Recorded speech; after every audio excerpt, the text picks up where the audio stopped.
Avec l'aide d'Akadosh Baruch Hu, on est dans la suite de notre étude sur le Shulchan Aruch Mishnah Berurah et on est dans Siman Tav Ayin Gimel. Et après avoir terminé le sujet du Maror, bien on va commencer maintenant la suite, le sujet du Karpas. Donc on a parlé du plateau et nous sommes aussi Vav. Nous dit Shulchan Aruch Notel yadav letzorech tibul rishon velo yivarech al hanetila veikach me'akarpas pachot mikazait umetablo bechometz umevarech boré Pri ha'adama ve'ochel, ve'eno mevarech acharav. On va s'arrêter là dans la lecture de la première partie qui parle du Karpas. On dit donc la traduction du Shulchan Aruch. Notel yadav, il lavera ses mains, même si le mot notel veut dire lever, ça veut dire laver ici. Il lavera ses mains, ça veut dire une ablution comme on a l'habitude, c'est-à-dire de se laver 3 fois chaque main en prenant un keli, un ustensile, une atla, un récipient, et en faisant donc en versant de l'eau sur chacune des mains à 3 reprises, le tzorech tibul rishon pour les besoins de la première immersion d'un aliment, velo yivarech al hanetila, et ne prononcera pas de bénédiction sur ce lavage, sur cette netila, c'est-à-dire qu'il ne dira pas al netilat yadayim.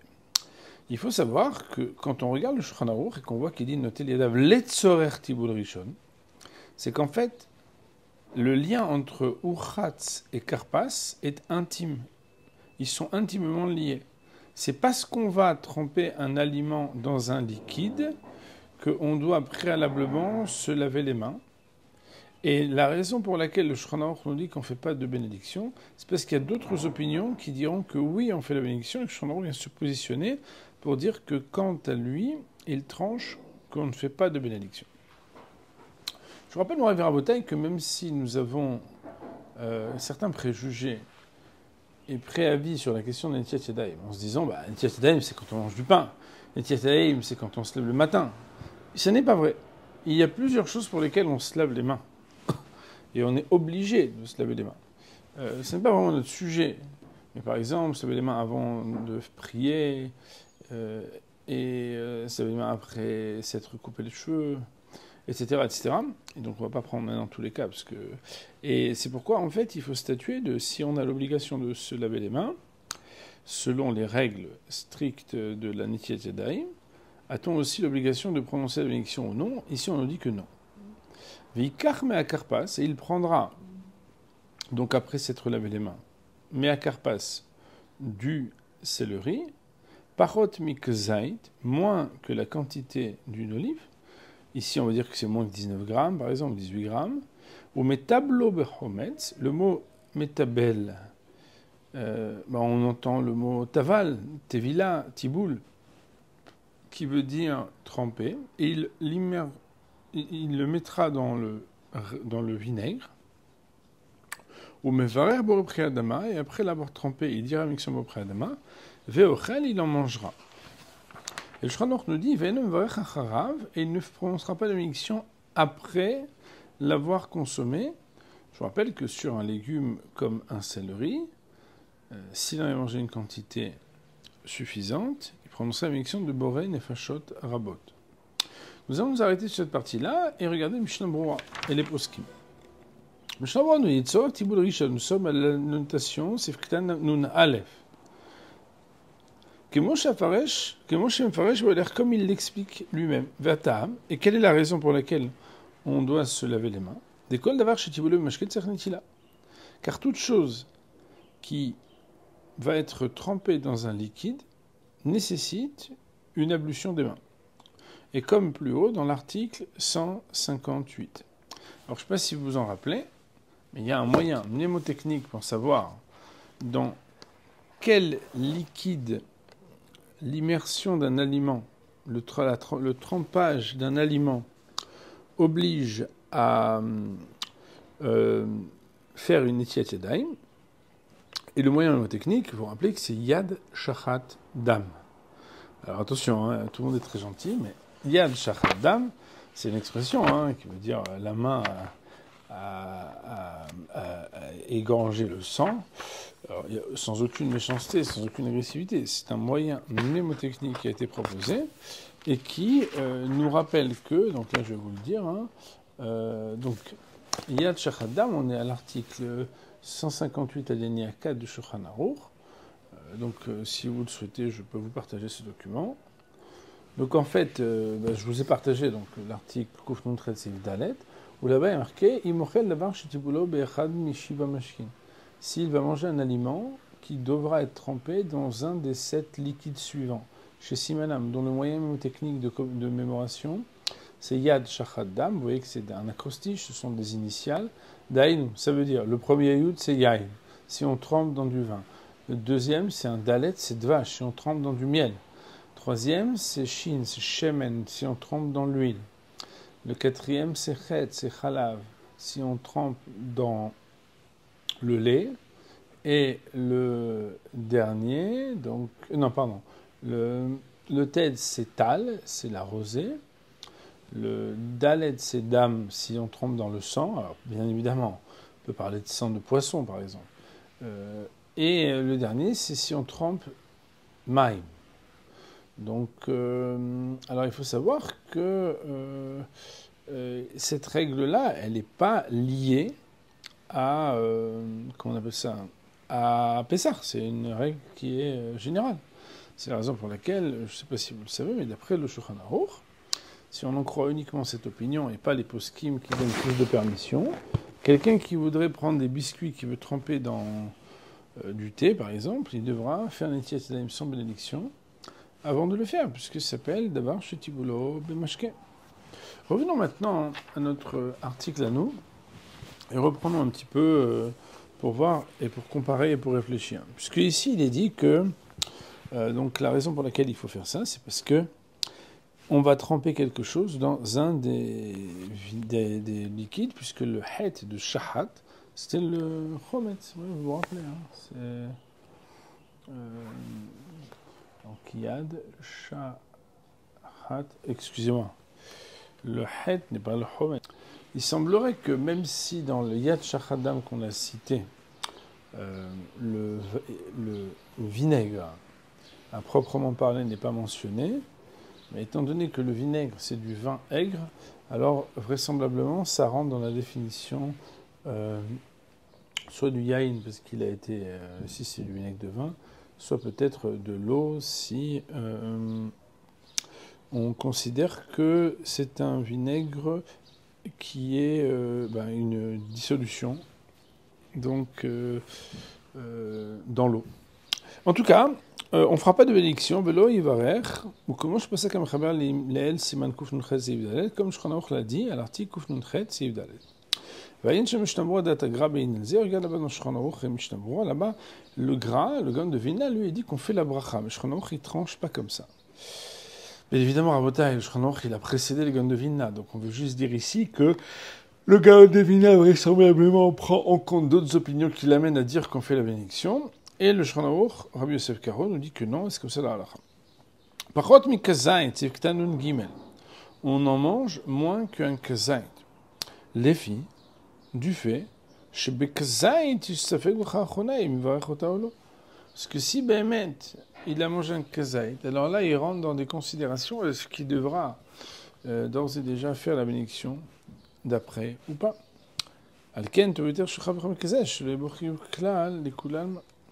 C'est pourquoi, pour ne pas rentrer dans les problèmes, et étant donné que plus tard, comme on va voir dans le Mishnah Berurah un petit peu plus tard, il pourra avoir une bénédiction qui va l'acquitter de la bénédiction de après avoir consommé, lorsqu'il fera le Birkat Amazon, alors il est préférable qu'il ne mange pas une quantité pour ne pas que ça le rende Bichlal Chayav.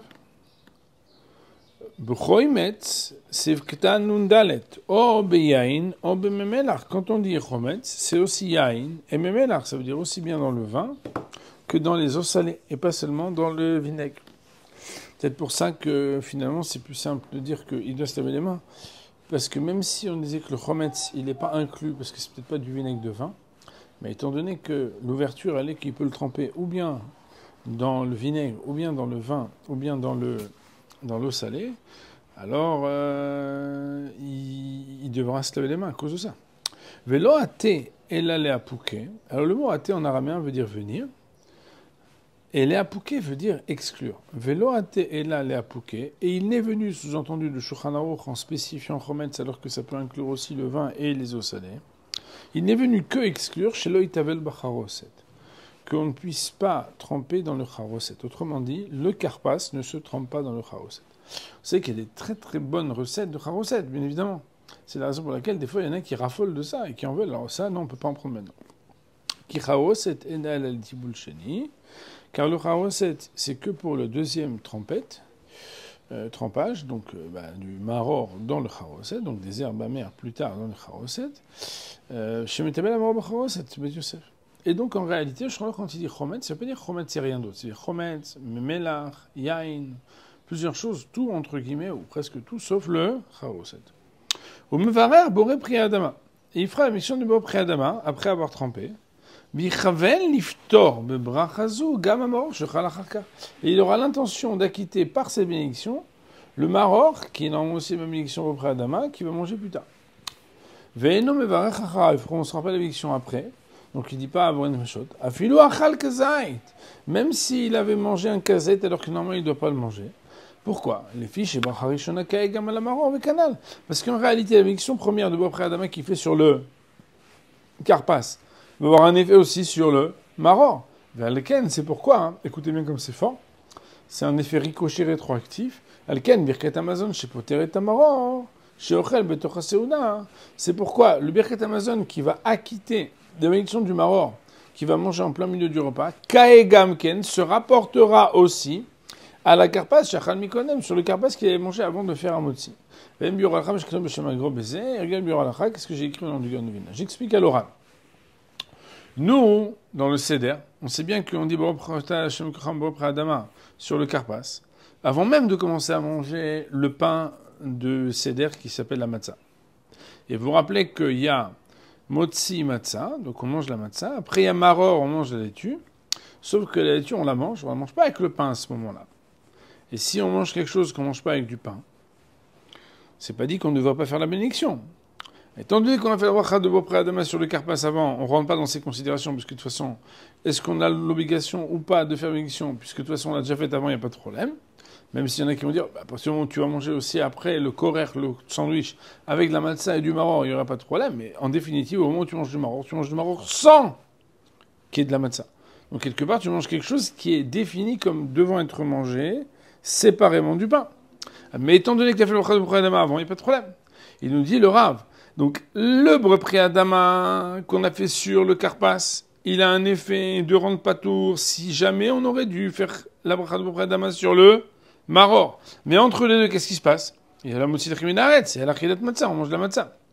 Étant donné que le Birkat Amazon qui est à la fin du repas et qui va rendre patour tout ce qui était dans le repas, et que dans le repas, une des choses qui avait déjà été acquittée préalablement, c'est le maror grâce à Miction de Bopré Adama du karpas qui a précédé le motzi. Par ricochet rétroactif, on pourra faire que le Birket Amazon qui acquitte le maror va aussi acquitter, même si quelqu'un avait mangé, alors qu'il n'aurait pas dû, une quantité de plus que Kazaït de karpas. Alors, il nous dit le Rav. Donc bon, il faut savoir que dans le Biur Halacha, il y a un sujet super intéressant. Mais c'est pas notre sujet, mais juste pour vous donner l'eau à la bouche sans vous le donner. Ok? Comme ça vous donnera envie d'étudier en dehors du shiur. C'est que, d'après le Gandovina, mais attends, ça marche pour le Mechaber, d'après Rabbi Yosef Karo. Pourquoi? Parce que lui, il pense que si Behemet, t'as un repas, ou t'as un halel, ou t'as la Haggadah, etc., c'est pas un F-sec. Puisque pour lui, quand on fait les bracha de Bopré Geffen, par exemple, sur les verres, on fait la bracha de Bopré Geffen sur le premier verre, on fait la bracha de Bopré Geffen sur le troisième verre. Mais on ne fait pas la bracha entre les deux. Ah, mais il se passe beaucoup de temps, ça ne te gêne pas. Mais d'après le Rama, d'après les Ashkenazim, qui disent qu'on fait une bracha sur chaque verre. Si on fait une bracha sur chaque verre, il y a deux manières de voir. Si on fait une bracha sur chaque verre, pourquoi? Parce que c'est un F-sec qui est trop long. Alors il dit le Rav, comment tu veux que la bénédiction de Bopré Adama que tu as fait sur le karpas, elle puisse avoir un effet tellement loin sur le maror? A priori, il dit le Gandovina. Toi-même t'as expliqué que l'état amer, d'après l'opinion du Rama, qui dit qu'on fait une bracha sur chaque verre, c'est parce que Béhémet c'est un F-sec. Si c'est un F-sec, alors c'est un F-sec tout le temps. C'est pas un F-sec de 1h32 à propos du vin Et pas un F-sec de 1h32 à propos du Karpas jusqu'au Maror. Ça, c'est la question. Alors, il faut savoir qu'il y a plusieurs manières de comprendre quel est l'enjeu de devoir faire une bénédiction sur chaque verre. Est-ce que l'enjeu, il a un problème à cause du F-sec, ou est-ce que l'enjeu, il est à propos de ce qu'on appelle que chaque verre est une mitzvah séparément? Et à cause de ça, il y aurait aussi, d'après l'éclairage du Magen Avraham, il faudra regarder dans Biur Halacha, que si Behemet, c'est parce que c'est une mitzvah séparée, qui nous dit que le Karpas et le Maror ne sont pas deux mitzvot séparés, à propos desquels il serait aussi justifié de faire Boré Adama à 2 fois. C'est une parenthèse de réflexion à laquelle nous n'apportons pas de réponse. C'était juste pour vous donner envie d'aller un peu plus loin dans votre limoud. Le Seif Katan Nunzain.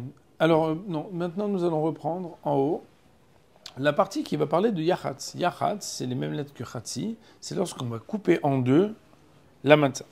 Nous dit le Shulchan Aruch, nous sommes à la première ligne en haut dans mon édition, et il prendra la matzah, la galette intermédiaire, c'est-à-dire pas celle qui est au-dessus, pas celle qui est en dessous, puisqu'il y en a 3, le mot Ivtsaena, botsea, ça veut dire couper, il la coupera en deux. Rabotai, pas la peine de couper avec le couteau, c'est-à-dire avec la main, ok? Et il en donnera la moitié à un des attablés pour le garder pour l'afikoman. Et on place en dessous de la nappe cette matzah. La deuxième moitié, il la laissera entre les deux matzot entières. Alors on va s'arrêter sur cette partie-là. D'abord, on va commenter un petit peu. Il nous dit Mishnah Brura.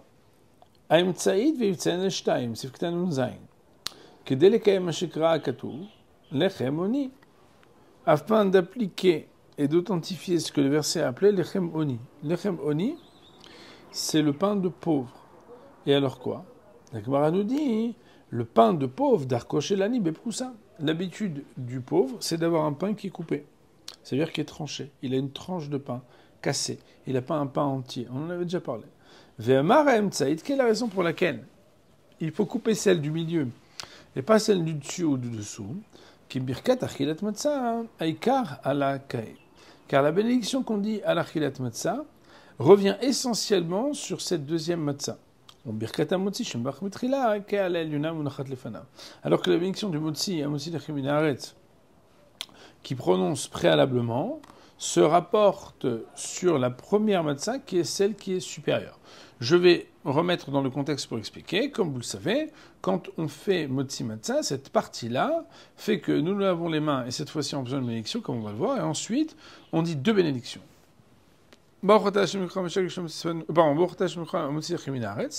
Ça c'est pour pouvoir manger la matzah, puisque c'est du pain. Deuxième bénédiction, al achilat matzah. C'est la mitzvah de la Torah que nous accomplissons le soir de Seder, de manger un kazaït de matzah. Et à ce moment-là, en fait, nos maîtres vont nous dire que dire amotzi lechem min haaretz, ça doit être sur la matzah entière. Alors que alachilat matzah, c'est la matzah qui est lechem oni, c'est sur la matzah tranchée. C'est la raison pour laquelle, même si la portée de dire amotzi lechem min haaretz pourra être portée sur tout le pain qu'on va manger toute la soirée, vous comprenez, toute la matzah. Mais en définitive, l'objet sur lequel primordialement et préalablement et principalement la bénédiction de amotzi lechem min haaretz se rapporte, c'est la matzah d'en haut.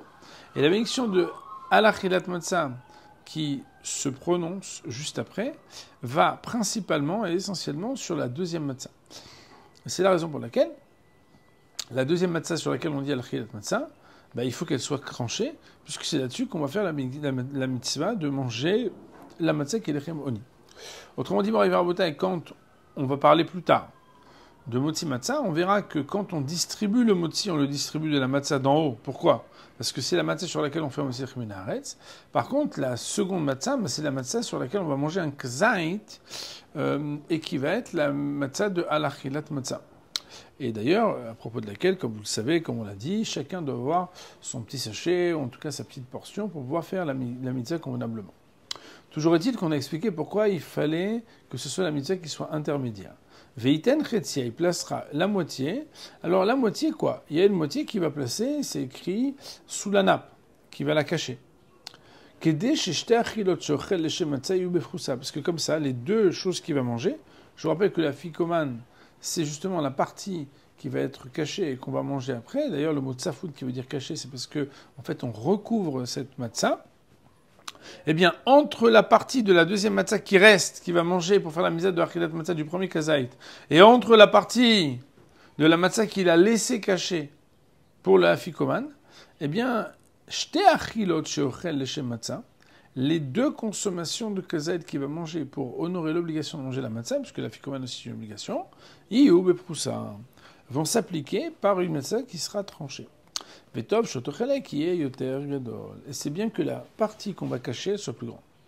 Les Chachamim vont nous dire que d'après le Sod, c'est bien que la partie qu'on cache, elle soit en forme de vav, et la partie qui est, on va dire, restée entre les deux, soit en forme de dalet. Alors, bien évidemment, raboter, c'est comme on peut. Ça veut dire, on n'est pas ici en train de critiquer celui qui coupe et que ça se coupe pas en tant que dalet et que vav. Mais c'est vrai qu'un dalet et un vav peuvent former grosso modo une matzah. Bien évidemment, c'est des kavanotes qui sont kabbalistiques. C'est pas quelque chose qui les couva, chacun comme il peut, etc.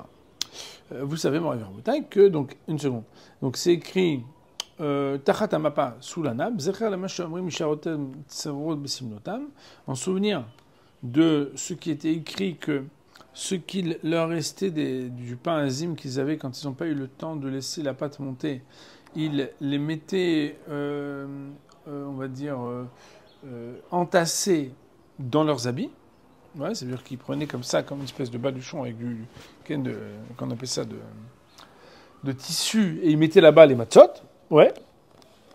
Il y en a d'ailleurs qui le mettent sur leur épaule. Zechet Misraim, en disant voilà comment on est sorti d'Égypte, on l'avait comme ça, donc on met dans une petite nappe ou dans un petit napperon, et on prend comme ça pour dire c'est comme ça qu'on était. Donc il faut faire attention que la matzah on la mette pas dans un vêtement ou dans un tissu qui a été lavé avec de l'amidon, qui est un karim, c'est un parce qu'à l'époque, en fait, on mettait du amilan, de l'amidon pour pouvoir laver. Mais bon, de nos jours, on a d'autres méthodes. Et la saponification, aujourd'hui, est faite avec des produits qui contiennent pas beaucoup d'amidon, donc il n'y a pas les mêmes problèmes. On pouvait quand même vérifier, hein, mais non. Donc ça, alors, il faut savoir qu'il y a une habitude. Moi, je suis pas sûr que ce soit une très bonne habitude, mais bon, on est un peu victime de la mode en Israël. C'est que même quand on met l'afikoman sous la table, il y a des endroits où les enfants dérobent l'afikoman à leurs parents, vont le cacher et demandent une petite rançon pour demander un cadeau. Alors moi je trouve que c'est un peu démagogique parce que ça éduque les enfants à avoir le droit de penser qu'il faut dérober quelque chose. Mais je ne vous cache pas que ça maintient en éveil des enfants qui sont extrêmement éveillés à savoir quand est-ce que papa n'a pas les yeux sur l'afikoman alors qu'il est quand même très concentré pour pouvoir le lui dérober et rester en éveil jusqu'à la fin de la soirée pour savoir comment au moment de tsafoun, est-ce qu'on va pouvoir négocier de dire « Ah non, mais ça, c'est pas un cadeau super bien. Ah non, mais je veux encore un peu plus, etc. » Bon, s'ils sont pas trop lourds, hein, il faut pas être trop cabet non plus, mais... Et c'est vrai que dans les familles, on a aussi prévu un cadeau pour la ficomane, ou bien une promesse de cadeau pour la ficomane.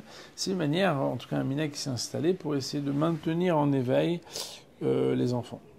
Donc, nous nous sommes arrêtés à la fin de l'annotation Nun Tet. Et on va dire pour aujourd'hui, Amen ve Amen.